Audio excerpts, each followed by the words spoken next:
Assalamualaikum. Selamat pagi semuanya.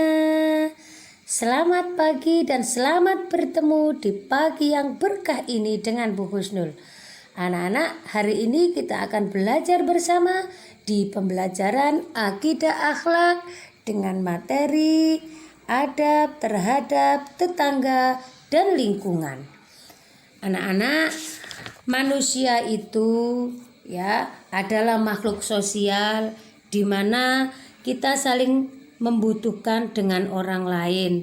Selain mengajarkan pola hubungan antar manusia dengan Tuhan, dalam Islam kita diajarkan etika atau adab atau tata krama, bagaimana cara berhubungan dengan sesama manusia, termasuk dengan tetangga. Sekarang, apa artinya adab? Ingat, adab itu norma atau aturan atau etika atau tata krama dalam bahasa Jawanya mengenai sopan santun. Kita harus punya aturan atau norma atau sopan santun bagaimana cara kita hidup bertetangga.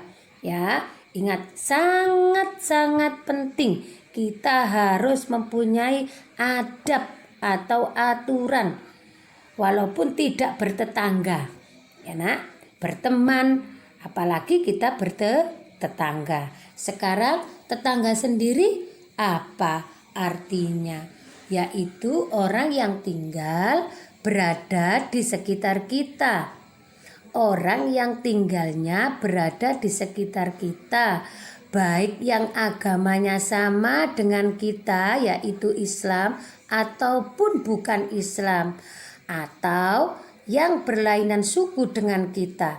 Kalau kita dari Jawa, terus tetangga kita ada yang lain dari Jawa, tapi tempat tinggalnya berdekatan dengan kita, maka dia juga disebut tetangga. Nah, atau ada yang miskin atau yang kaya, itu namanya status. Tapi kita tidak boleh membeda-bedakan di antara mereka. Kita harus menjalin hubungan yang baik, yang rukun dengan tetangga. Kata Nabi bersabda, barang siapa yang beriman kepada Allah dan hari akhir, maka hendaklah ia memuliakan tetangganya. Muttafaqun alaih. Jadi jangan sampai kita jelek dengan tetangga. Anak-anak, di sini ada bagaimana cara aturan kita hidup bertetangga. Nomor 1, kita harus selalu berbuat baik dengan tetangga kita. Barang siapa yang berbuat baik berarti dia beriman kepada Allah.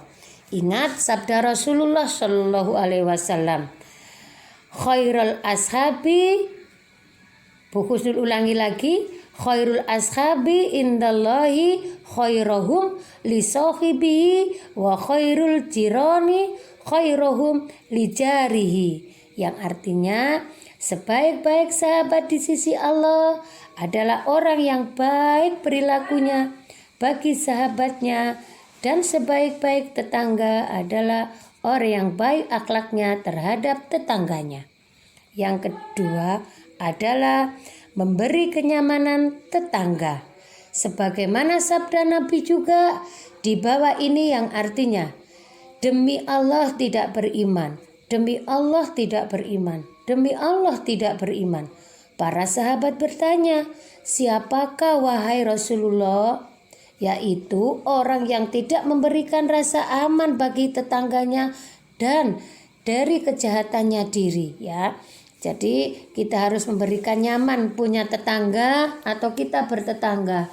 Jangan sampai kita mengeraskan suara kita saat malam-malam, tetangga kita pada tidur, terus kita memutar lagu lewat pengeras suara yang keras sekali sehingga tetangga kita jadi berisik, ya nak ya. Yang ketiga adalah tidak menyakiti tetangga. Barang siapa yang mau beriman kepada Allah atau barang siapa yang beriman kepada Allah di hari akhir, maka hendaklah dia tidak menyakiti tetangganya. Bagaimana cara kita menyakiti tetangga? Tidak boleh menyakiti tetangga kita. Jangan sampai kita mencuri barang milik tetangga, ya, melakukan kekerasan dengan tetangga. Makanya kita harus selalu hidup rukun berdampingan. Yang keempat, anak-anak tidak menyebarkan rahasianya, di mana saat tetangga itu mendapat kesusahan, ya kita harus menghiburnya. Kita harus bersyukur kepada Allah. Jika saat kita dapat rezeki dari Allah, maka kita harus juga berbagi kepada tetangga. Ingat, bukanlah seorang mukmin orang yang merasa kenyang sementara tetangganya kelaparan di sampingnya. Jadi kita harus berbagi dengan tetangga jika kita kelebihan rezeki.